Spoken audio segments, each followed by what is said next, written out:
out from my stage! You look like a maid! This place is for real stars, not for people like you! Move it! Are you even trying? Do it over!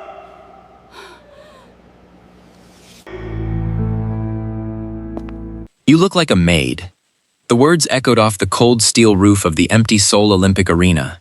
It got so quiet you could hear a pin drop. Every worker standing in the shadows froze. Naomi did not move a muscle. Sweat dripped down her face, glowing against her rich brown skin. She stayed low to the floor in a deep dance pose right in the middle of the stage. She was wearing baggy sweatpants with grease stains, a faded black cap pulled low, and a plain towel over her shoulders.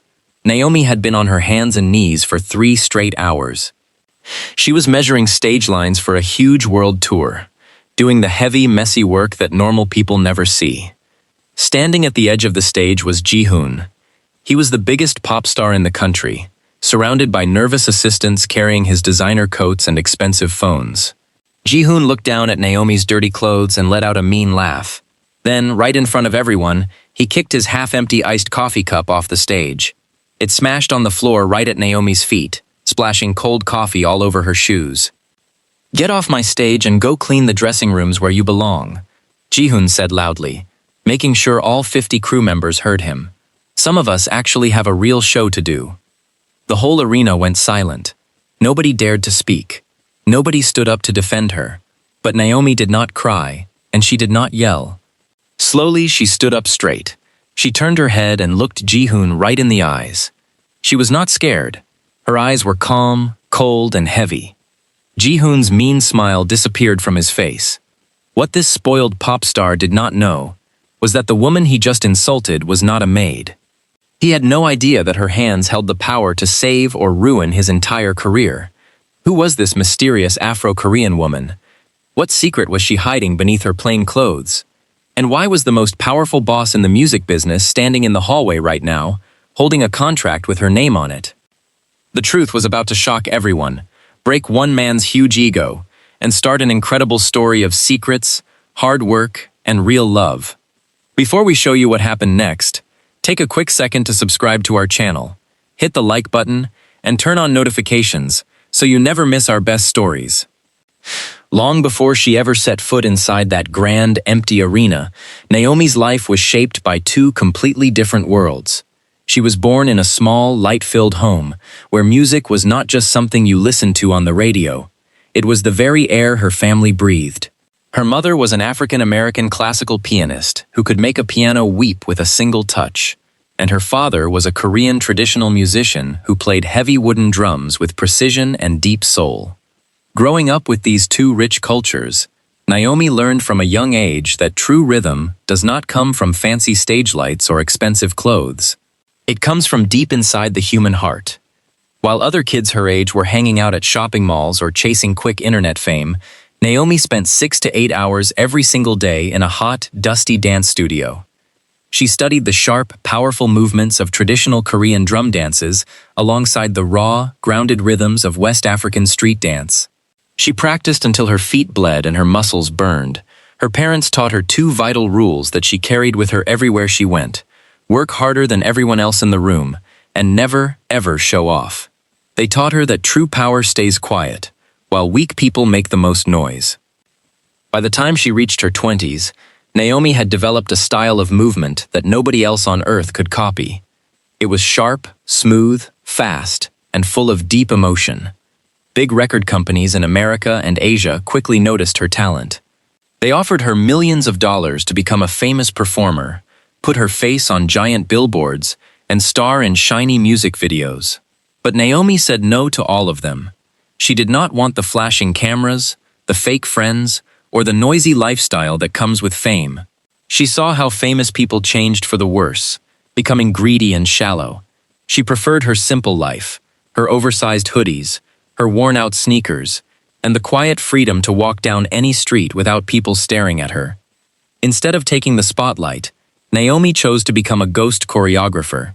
She worked entirely behind the scenes, creating iconic dance routines for the biggest pop stars in the world, without ever putting her name on the front of the album. She would walk into a studio, teach top artists how to move, collect her paycheck, and vanish into the night like a ghost. Over 5 years, she quietly built a legendary reputation among top music executives across the world. In the industry, everyone knew her alias, but almost nobody knew what her face looked like. She was the secret weapon behind 3 world tours that made hundreds of millions of dollars. Yet, if you saw her walking down the street carrying a grocery bag, you would think she was just an ordinary girl. On the other side of the globe, in the busy city of Seoul, Ji-hoon was living a completely different life. He had been scouted by an entertainment company at the young age of 14 simply because he was exceptionally handsome. For 8 long years, the company trained him, fed him, clothed him, and taught him how to smile for cameras. By the time he turned 22, he was put at the center of a 5-member boy band that blew up globally overnight. Suddenly, millions of young fans were screaming his name, buying his posters, and treating him like a god. At first, Ji-hoon was a humble boy who worked hard to earn his spot. But constant praise is a dangerous poison. As the years went on and the money poured in, Ji-hoon's head grew bigger and bigger. He began to believe that his good looks made him superior to everyone else. He stopped attending morning dance practices, arriving hours late with a coffee in his hand and an attitude on his face. He relied heavily on auto-tune during live shows and let backup dancers do all the hard physical work, while he just stood in the center looking handsome. Ji-hoon started treating the hard-working crew members around him like dirt.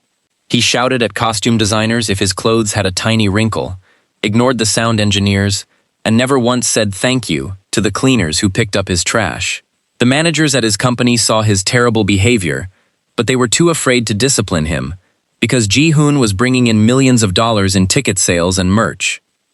His huge ego was slowly destroying the very talent that made him famous, but nobody dared to tell him the truth to his face. Then came the announcement of his group's massive comeback world tour. The company spent $20 million booking huge stadiums across America, Europe, and Asia. Tickets sold out in 5 minutes, and fans were expecting the greatest show in history. But behind closed doors, a total disaster was brewing. The group was only 3 weeks away from opening night, and their performance was a complete mess. Ji-hoon was slacking off more than ever. The new dance routines were complex and fast, requiring intense stamina and teamwork, but Ji-hoon refused to practice the hard steps. During group rehearsals, he kept stepping on the other members' feet, missing his timing, and getting angry at everyone else for his own mistakes. The choreography looked lazy, sloppy, and boring. The main director of the tour threw his hands up in frustration and quit on the spot, shouting that he would not ruin his reputation for a spoiled pop star who couldn't even hit a simple beat. With $20 million on the line and thousands of angry fans waiting, the agency was facing a total financial disaster. The stock price of the company began to drop as rumors spread through the industry that the tour was falling apart. The agency chairman sat in his dark office, wiping sweat from his forehead, desperate for a miracle. He picked up his phone, dialed an international number, and prepared to make a deal with the only person on earth who could save his company from total ruin. In the top-floor office of the agency, Chairman Park Jin-soo stared at his computer monitor in complete silence. The Comeback World Tour was just 21 days away. 80,000 fans had already bought non-refundable opening night tickets, and the company's financial reports were bleeding red. If this tour failed, the entire agency would collapse into bankruptcy. Downstairs in the main practice hall, the situation was unraveling fast. Ji-hoon sat on the leather sofa in the corner of the studio, lazily scrolling through his phone, while his 4 bandmates stood drenched in sweat under the harsh fluorescent lights. They had been practicing for 7 straight hours, trying desperately to run through the complex opening number. But without their center member in position, every formation looked chaotic and out of sync. "Ji-hoon, please," begged Min-ho, the group's exhausted leader, wiping sweat from his forehead. "We need to run the chorus transition one more time. The chairman is coming down soon, and we still don't have the timing locked in." Ji-hoon didn't even raise his head. "The fans aren't paying to watch synchronized athletics, Min-ho. They're paying to see me. Turn up the stage fog and flash the lighting rigs. Nobody will notice if I'm standing still. The stage lifts aren't even timed right because you skipped yesterday's safety walkthrough." Min-ho fired back, his voice tight with desperation. "If you miss your mark by 2 feet during the live show, You're going to step straight off the edge of the riser. Then tell the stage crew to widen the platform, Ji-hoon said coldly, waving his hand to dismiss him. I don't adjust my performance for floor techs. Go practice by yourselves. The four members exchanged helpless looks, but none of them could fight back. Ji-hoon brought in the vast majority of the agency's revenue. He knew he was irreplaceable, and he used that leverage to control everyone around him. Upstairs, Chairman Park paced back and forth across his office. He stopped in front of his desk, opened a locked drawer, and pulled out a private file containing an unlisted phone number. It belonged to an elusive ghost choreographer known in executive circles only as the Architect. With shaking hands, he dialed the number. Speaking, a calm, grounded female voice answered on the third ring. Master Naomi, Chairman Park said, dropping all corporate pretense. This is Park Jin-soo from Seoul. My company is on the brink of total ruin. The world tour is 3 weeks away, my lead choreographer just walked out, and my center star refuses to cooperate. I need you. A long silence hung over the line. I don't train pop idols, Chairman Park, Naomi replied smoothly. They want the status, but they refuse the discipline. Hire someone else. $500,000 up front, Chairman Park urged, his voice tight. And absolute creative authority over the entire production. No managers will interfere. No executives will overrule you. If you tell me to bench a member, I will bench them. Just save this tour. Naomi stood by the window of her studio, looking out at the city skyline. She didn't care about the money, but as she listened to the chairman's desperation, she thought about the 4 other young men in that group. The ones whose careers and livelihoods were tied to a production that was currently spiraling out of control. 3 conditions, Naomi said, her tone shifting into a firm, unyielding command. First, complete secrecy. No press releases, no social media announcements. Second, total authority. For the next 3 weeks, everyone in that building answers to me. If your center star steps out of line, I control his position on that stage. She paused, her voice turning cold. And third, I inspect the facility alone tomorrow morning, in my own gear, without an entourage or a red carpet. Agreed, Chairman Park stated immediately. I accept every condition. 24 hours later, a plain black vehicle dropped Naomi off at the rear loading dock of the Seoul Olympic Arena. Dressed in baggy gray sweatpants, a faded black cap, and carrying a worn leather tool bag, she walked past the security gates without making a sound. While the arena was empty and the morning crew was just arriving, Naomi got down on her knees with measuring tape and chalk, personally checking the traction of the stage floor and mapping out sightlines. She was completely absorbed in her work when the heavy steel doors at the back of the arena slammed open and the quiet was shattered. Ji-hoon walked down the center aisle of the arena, surrounded by an entourage of anxious managers, assistants, and personal stylists. Why is the climate control so low in here? Ji-hoon demanded, looking around the cavernous space. My throat is cold. If my voice is affected before opening night, someone is answering for it. I'll have venue management adjust the temp right away, Ji-hoon. His head manager, Mr. Choi, said quickly, motioning to an assistant. That was when Ji-hoon spotted Naomi. She was still on her knees near the edge of the stage, applying a strip of neon floor tape. She looked up briefly, her expression unreadable, before returning to her work. Ji-hoon walked up to the edge of the stage, his eyes narrowing as he looked down at her dirt-streaked clothes. You look like a maid, Ji-hoon said loudly, his voice carrying across the empty arena. He took his half-empty iced coffee cup and kicked it off the edge of the platform. The plastic cup smashed against the wooden floor right beside her shoes, splashing dark liquid across her ankles and sweatpants. Get off my marks and go clean the dressing rooms where you belong, Ji-hoon said coldly. Some of us actually have a real show to run. The stagehands in the vicinity stopped what they were doing. The entire arena went dead silent. Slowly, Naomi stood up. She wiped her hands on a cloth, turned around, and looked Ji-hoon directly in the eyes. She didn't raise her voice. She didn't step back. You speak with a lot of confidence for someone who missed 3 safety walkthroughs this week, Naomi said softly, her voice cutting through the silence like glass. And for someone who can barely hold his position through a 4-bar phrase. Ji-hoon's face darkened instantly. What did you just say to me? I said your form is sloppy, your timing is late, and your ego is covering up for the fact that you're unprepared, Naomi stated, taking a slow step toward the edge of the stage. When those arena lights turn on in 3 weeks, no amount of production fog is going to hide that. Mr. Choi, Ji-hoon snapped, his face turning pale with rage. Remove her from this building immediately. I want her off this property. Ji-hoon, wait, Mr. Choi started, looking panicked. I said get rid of her, Ji-hoon shouted. She apologizes right now, or I am walking out of this building and canceling this tour. Before Mr. Choi could respond, the heavy doors at the rear of the arena swung open again. Chairman Park marched down the aisle, flanked by 2 senior directors and the chief of security. He moved directly toward the stage, ignoring Ji-hoon entirely. Chairman Park, Ji-hoon called out, stepping forward. You need to see what's happening here. This worker snuck onto the stage, damaged my gear, and insulted the lead talent. Chairman Park didn't even glance at him. He walked straight past Ji-hoon, stopped 2 feet from Naomi, and bowed his head in deep, formal respect. Master Naomi, Chairman Park said, his voice resonant in the quiet hall. Welcome to Seoul. Please excuse the appalling lack of discipline among our staff.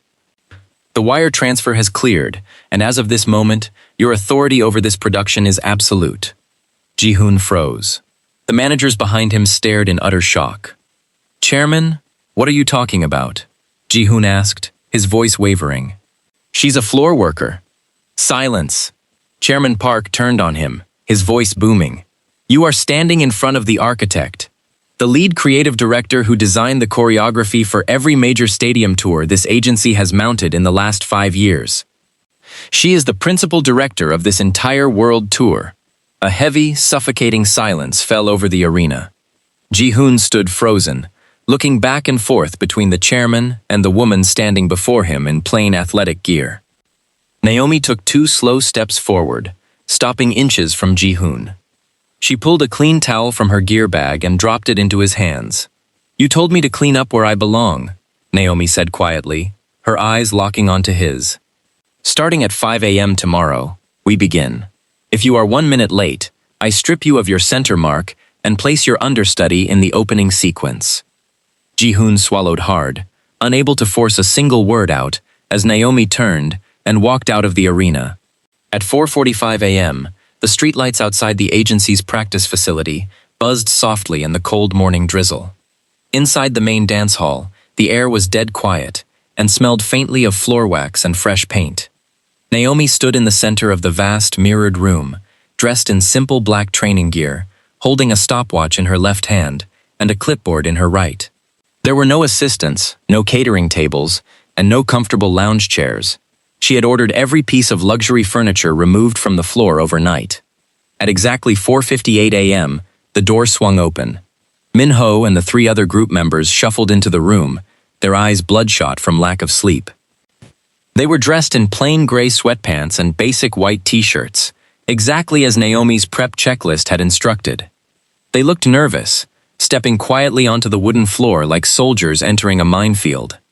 Good morning, Naomi said, her voice calm and steady. Stand on your marks. Good morning, Master Naomi, the 4 boys answered in unison, bowing deeply. At 5 a.m. sharp, Naomi looked down at her stopwatch. The 5th mark, the primary center position, remained completely empty. 1 minute passed, then 3. At 5:04 a.m., the heavy double doors clicked open. Ji-hoon strolled into the room, wearing dark designer sunglasses, an unbuttoned silk shirt, and carrying a hot travel mug.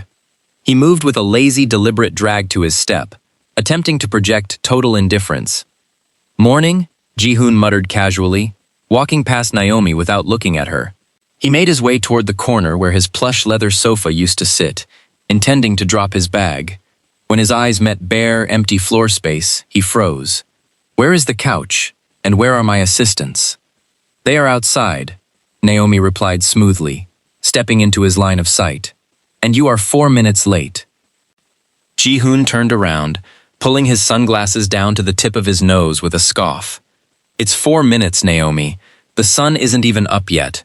I had to wait for my private driver.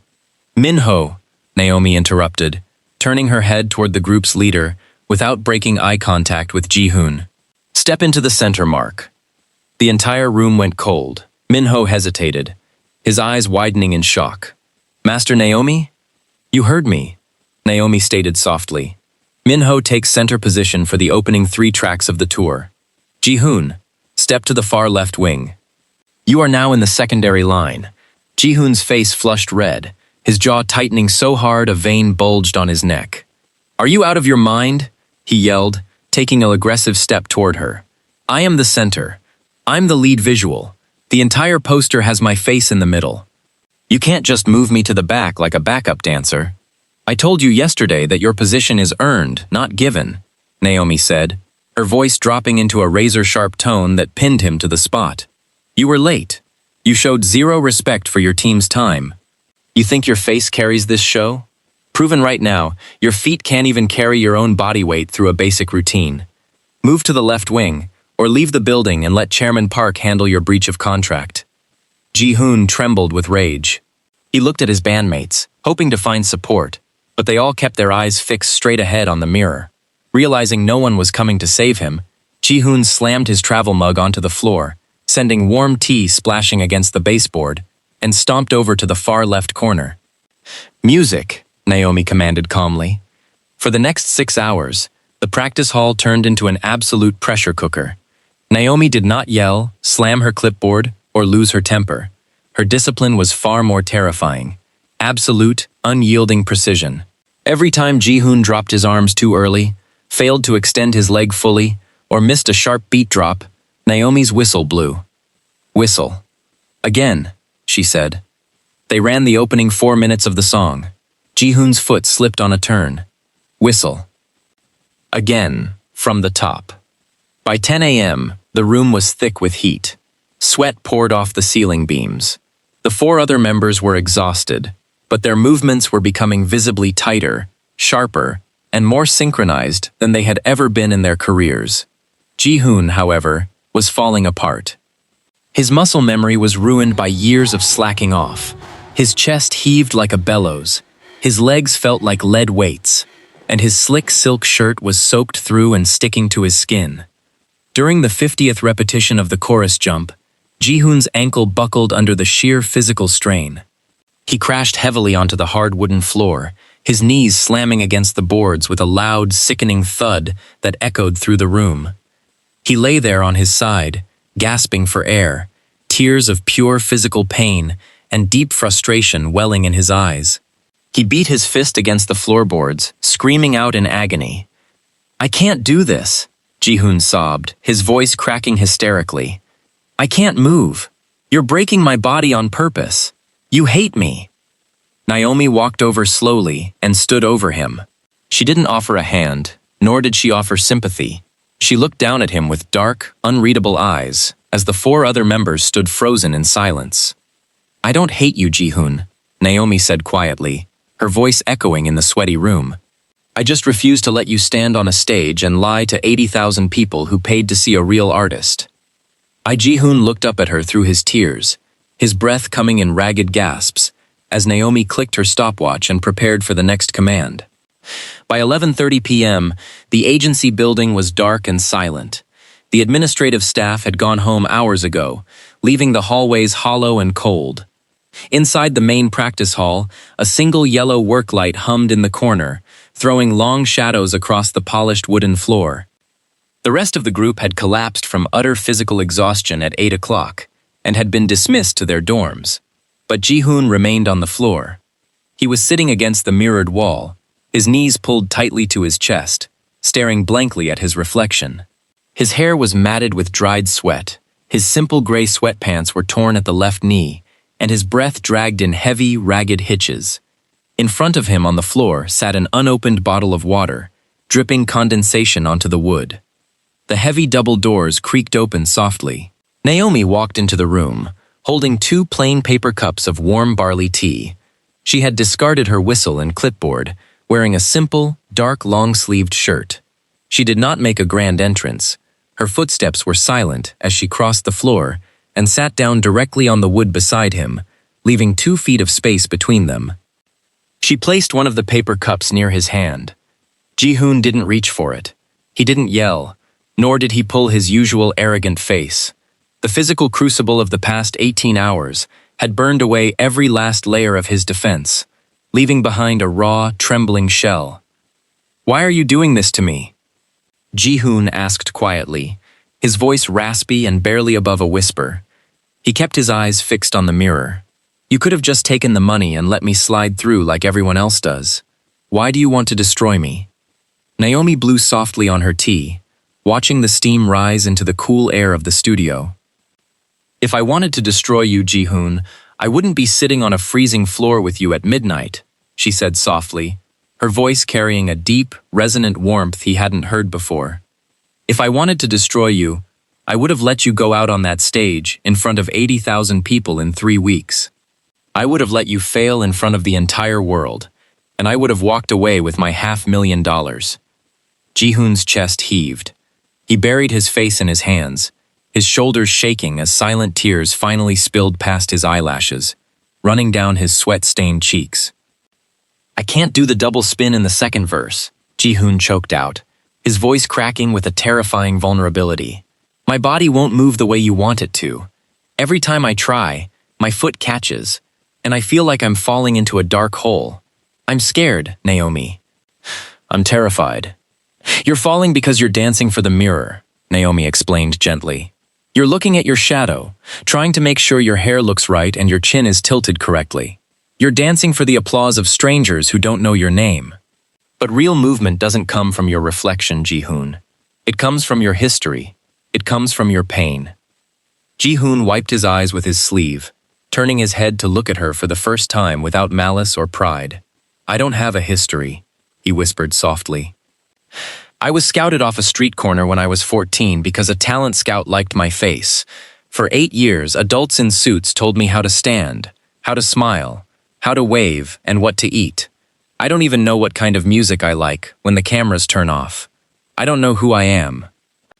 Naomi looked at him, her dark eyes reflecting the dim work light. For the first time since she had arrived in Seoul, her posture relaxed. She saw past the spoiled idol persona and saw a trapped boy who had been turned into a product before he ever had a chance to become a man. "Then tonight, you stop being a product," Naomi said, standing up and extending a bare hand toward him. "Get up." Ji-hoon looked at her outstretched palm.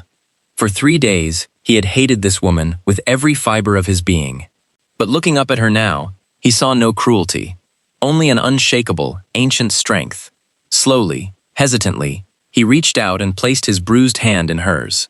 Naomi pulled him up effortlessly. "Where are we going?" Ji-hoon asked, wiping his face. "Back to the marks?" "No," Naomi said, reaching into her bag and tossing him a heavy black hoodie and a plain cap.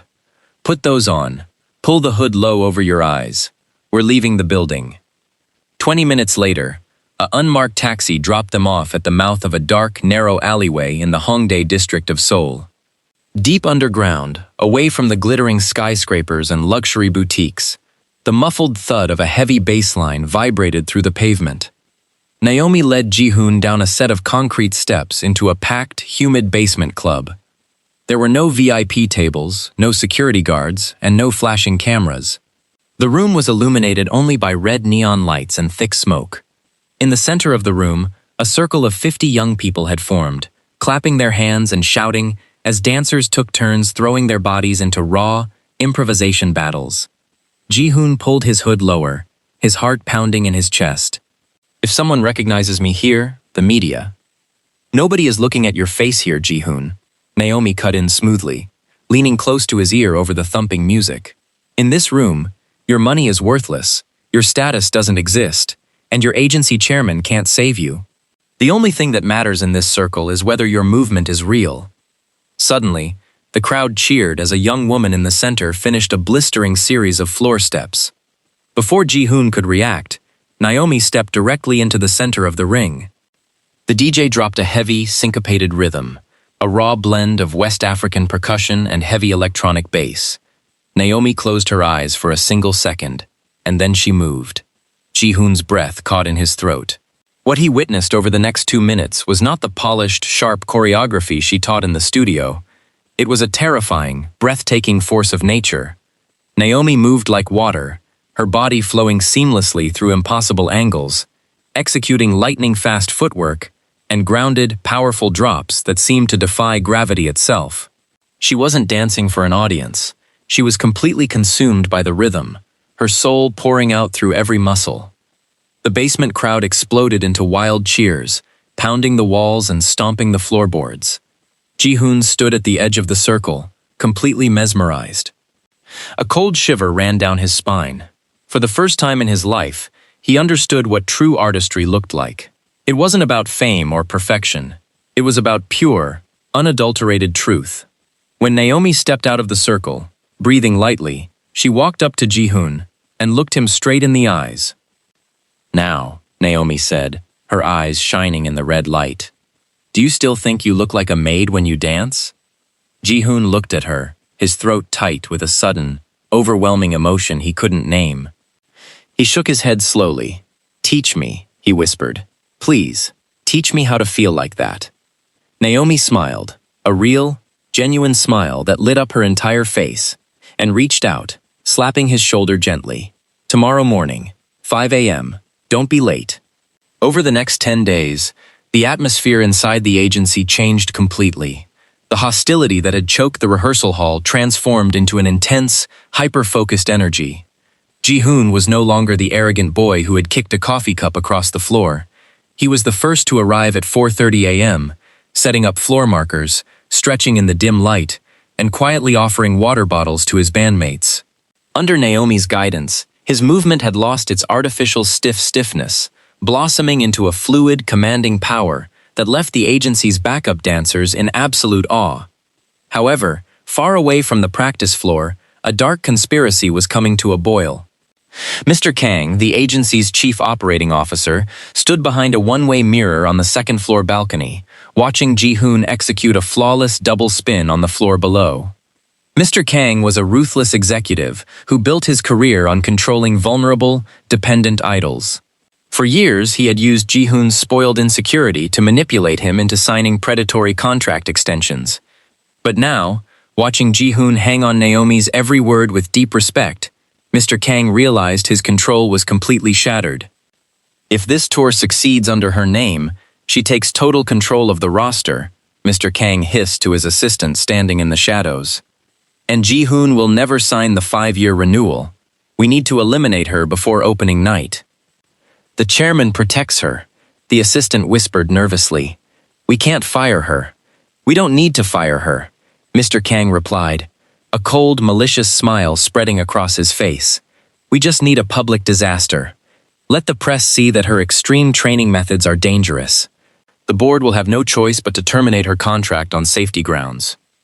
The following evening was the final technical dress rehearsal at the Seoul Olympic Arena. The stadium was dark, illuminated only by the brilliant glare of multi-million-dollar lighting rigs hanging 40 feet above the main stage. Hundreds of crew members, sound engineers, and production staff bustled through the aisles. Unknown to Naomi, Mr. Kang had secretly loosened the press restrictions, inviting a dozen undercover tabloid journalists into the upper balcony seats, armed with telephoto cameras. In the basement utility room hours earlier, Mr. Kang's paid accomplice had tampered with the secondary tension cable of the center stage lighting truss, the massive, 500-pound steel frame holding heavy spotlights directly above the central mark. At 9 p.m., the opening anthem roared through the arena speakers. The heavy bass vibrated the concrete floor as the 5 group members took their positions on stage. Naomi stood near the front edge of the pit, holding her headset, her sharp eyes scanning every line, every step, and every light transition. Ji-hoon was in the center mark, moving with breathtaking intensity. His hair flew with sweat, his eyes locking onto the center camera with a magnetic, soulful pull that gave the watching stagehands goosebumps. He was no longer just an idol. He was a master at work. Suddenly, a sharp, metallic screech echoed high above the music, a sound like tearing iron. Snap! Up in the dark rafters, the primary steel cable snapped under the rig tension. The massive 500-pound metal truss buckled violently, severing its secondary safety line, and began plunging straight down toward the front edge of the stage, directly toward Naomi, who was standing in its drop zone, completely focused on the stage monitors. "Look out!" a stagehand screamed from the rigging. The entire arena erupted into shrieks of terror. Gasps echoed over the loudspeakers as the heavy steel frame cut through the air, sending sparks flying in a terrifying arc. Naomi looked up, her eyes widening as the massive shadow fell over her face. She had less than 2 seconds to react, her body freezing as the sheer velocity of the falling iron locked her in place. In that fraction of a second, Ji-hoon didn't think about his face. He didn't think about his multi-million-dollar career, his designer clothes, or the cameras watching his every move. Driven by pure, unadulterated instinct, Ji-hoon leaped off the main stage platform. He threw his entire body across the open gap, diving straight into the pit. He wrapped his arms tightly around Naomi's waist, slamming his shoulder into her torso, and tackled her clear across the concrete floor, just as the massive steel structure crashed. Boom! The heavy metal frame shattered against the edge of the stage with a deafening roar that shook the entire stadium. Sparks exploded like fireworks, sending sharp shards of glass, shattered spotlights, and twisted iron flying through the dark air. The main power grid short-circuited, plunging the vast arena into terrifying, pitch-black darkness, broken only by the flickering red emergency lights.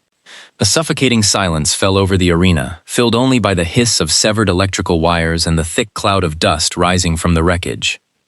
In the shadowed pit, beneath a pile of shattered plastic and fallen cables, Ji-hoon lay on his side, his body wrapped entirely around Naomi.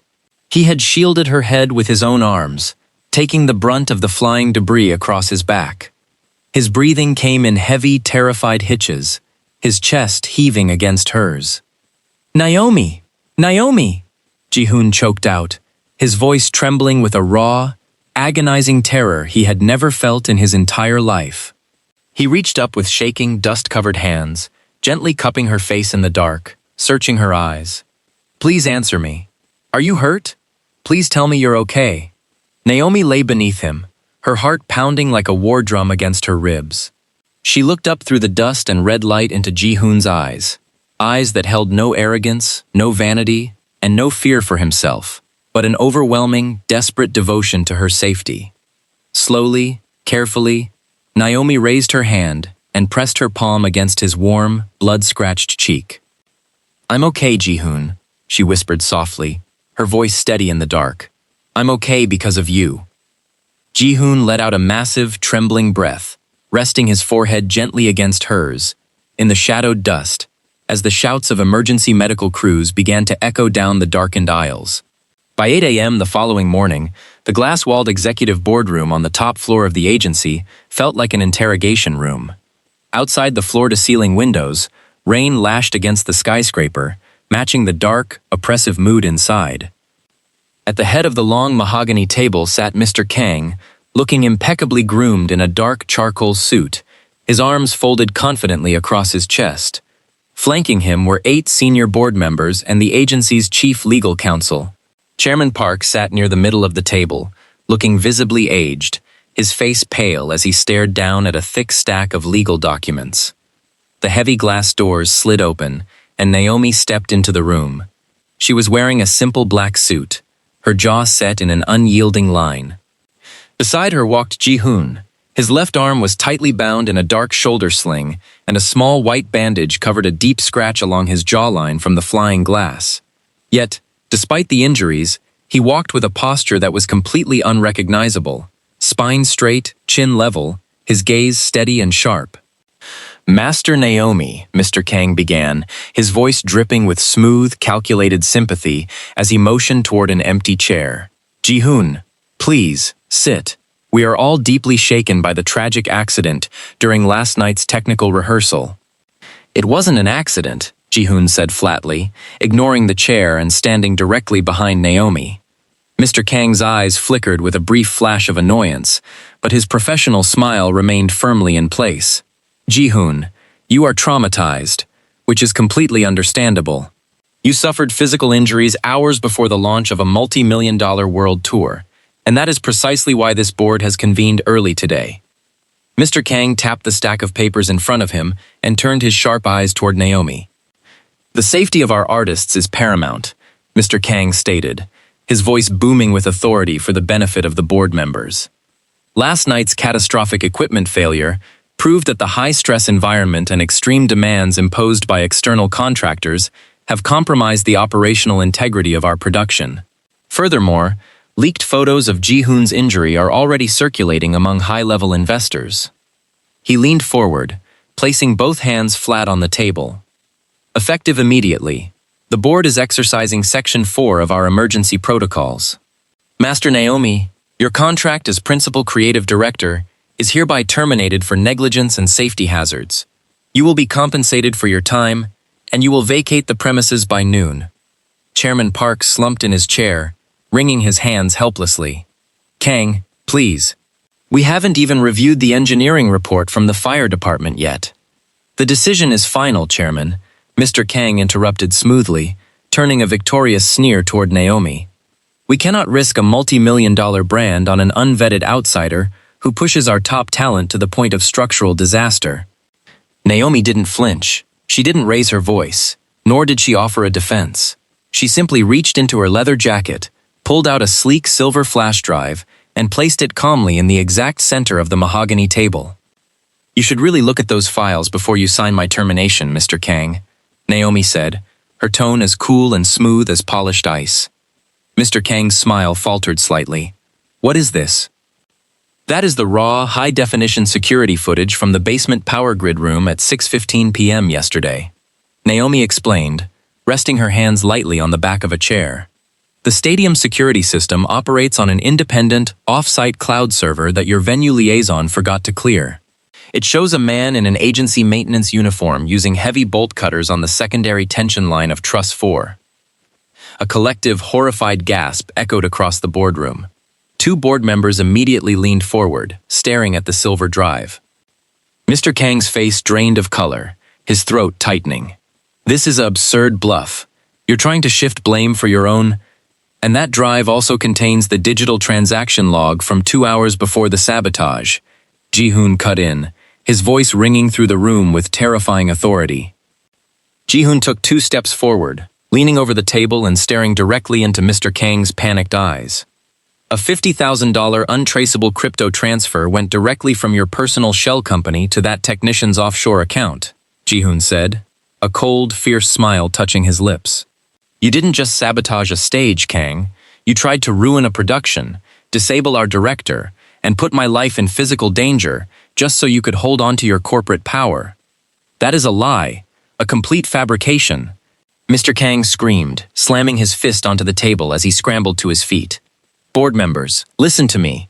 Ji-hoon is being manipulated by this woman. He's out of his mind. I have never been clearer in my life, Ji-hoon fired back, his voice cutting through Kang's frantic yelling like a knife. He reached into his coat pocket, pulled out his own official agency contract, and tossed it onto the center of the table right beside the flash drive. Here is my 5-year exclusive renewal, Ji-hoon declared, looking around at the stunned board members. If Master Naomi leaves this building today, this contract goes straight into the shredder. I will publicly announce my resignation from this agency. I will cite corporate sabotage in my official press conference, and I will personally finance the legal defense for every single member of my team. The entire room went dead silent. The board members stared at Ji-hoon in absolute disbelief. The spoiled, compliant boy they had manipulated for years was gone. In his place stood an unshakable leader, who was fully prepared to burn their entire empire to the ground, to protect the truth. Chairman Park slowly straightened his back, his eyes flashing with newfound strength as he looked up at the trembling chief operating officer. Security, Chairman Park commanded, his voice echoing through the intercom. Escort Mr. Kang out of this building immediately. Transfer all of his digital access to my office, and contact the prosecutor's office. 2 heavy security guards entered the room, grabbing Mr. Kang by his arms and dragging him toward the door, as he shouted desperate, incoherent threats into the cold air. When the glass doors slid shut, silence settled over the room once again. Chairman Park stood up, walked around the table, and bowed deeply to both Naomi and Ji-hoon. Master Naomi, Ji-hoon, I don't know how to apologize, Chairman Park said, his voice thick with emotion. The tour, can we still save it? Naomi turned her head to look at Ji-hoon. Ji-hoon looked back at her, a brilliant, confident spark in his eyes as he adjusted his shoulder sling. The tour isn't just going to be saved, Chairman, Ji-hoon said, a genuine smile spreading across his face. In 48 hours, we're going to make history. The thunderous roar of 80,000 fans vibrating through 80 tons of steel and concrete was a sound that could rattle a person's teeth inside their skull. Inside the cavernous dome of the Seoul Olympic Arena, an ocean of glowing light sticks flickered like stars, filling the darkness with pulsing purple light. The air smelled of theatrical fog, ozone, and electrical tension. Backstage beneath the main stage risers, the atmosphere was dialed to a razor's edge. Sound engineers shouted final frequencies over headsets, stagehands checked pneumatic lifts, and pyrotechnicians verified their safety keys. Standing in the central staging tunnel, the 5 members of the group stood in a tight circle, dressed in bespoke, floor-length dark coats embroidered with subtle silver thread. They weren't whispering nervously or adjusting their hair in mirrors. They were locked in total unison, breathing together in a rhythmic, grounded cadence that Naomi had taught them in the dark basement of Hongdae. Ji-hoon stood in the center of the huddle. His arm was out of its sling, his left shoulder wrapped in tight medical tape beneath his costume. His face held no trace of the spoiled, anxious boy who had kicked an iced coffee cup across a empty stage 3 weeks ago. His eyes were sharp, calm, and utterly fearless. Naomi walked into the tunnel, holding her headset wire. She wore her familiar faded black cap and a simple dark jacket. She didn't offer a dramatic pep talk. She didn't need to. Minho looked up, nodding respectfully. Stage lifts are locked, Master Naomi. 2 minutes to house lights down. Naomi stepped up to Ji-hoon, stopping inches from his chest. She reached out, straightened the silver collar of his coat, and patted his shoulder lightly over the medical wrap. You ready? She asked softly, her voice cutting clean through the low rumble of the crowd above. Ji-hoon looked into her eyes, a genuine, quiet smile touching his lips. I'm not dancing for the mirror tonight, Naomi. Good, she whispered, her eyes shining with unspoken pride. Go show them who you are. Bang! The house lights plunged into pitch blackness. The entire arena erupted into a collective, deafening scream that shook the dust from the steel rafters overhead. The heavy bass line of their new single dropped, not a polished, artificial synth beat, but a massive, syncopated fusion of heavy traditional drums and raw, driving rhythm that hit the audience right in the chest. A single, blinding white spotlight cut down through the fog, illuminating Ji-hoon as he rose up from the center stage lift. For 3 seconds, he didn't move. He stood tall in the blinding light, taking in the roaring stadium, completely grounded in his body. Then, as the beat dropped into a thunderous verse, Ji-hoon moved. The crowd went completely insane. It wasn't just choreography, it was a revelation. Ji-hoon moved with a raw, explosive agility and fluid grace that no one had ever seen from him before. His double spin was executed with absolute, razor-sharp precision, his feet striking the floorboards with weight, speed, and undeniable authority. Behind him, the 4 members synced flawlessly into formation, moving like a single, unified strike force. Up in the executive box, Chairman Park stood against the glass wall, tears streaming down his face as he watched 80,000 people jump in unison to the rhythm. The venue floor was literally shaking. Down in the dark control pit, Naomi stood beside the chief lighting engineer, her eyes tracking every movement on the stage monitors. She didn't cheer and she didn't jump. She simply watched her work come to life in its purest form. As the final, explosive chorus reached its climax, Ji-hoon hit his center mark directly over the newly reinforced stage lift. Sweating, gasping for air, his chest heaving, he threw his arms wide and looked directly into the center broadcast camera. Not with a fake, manufactured idol smile, but with the fierce, triumphant grin of a man who had earned his place through blood, sweat, and fire. The song ended on a deafening pyrotechnic blast, throwing fountains of golden sparks 40 feet into the air. The stadium exploded into a standing ovation that lasted for 5 straight minutes. Backstage 30 minutes later, after the final encore had ended and the roar of the crowd was slowly fading into the night, the backstage hallway was a chaotic celebration. Staff members were crying, executives were popping champagne, and the 5 group members were hugging each other in triumph.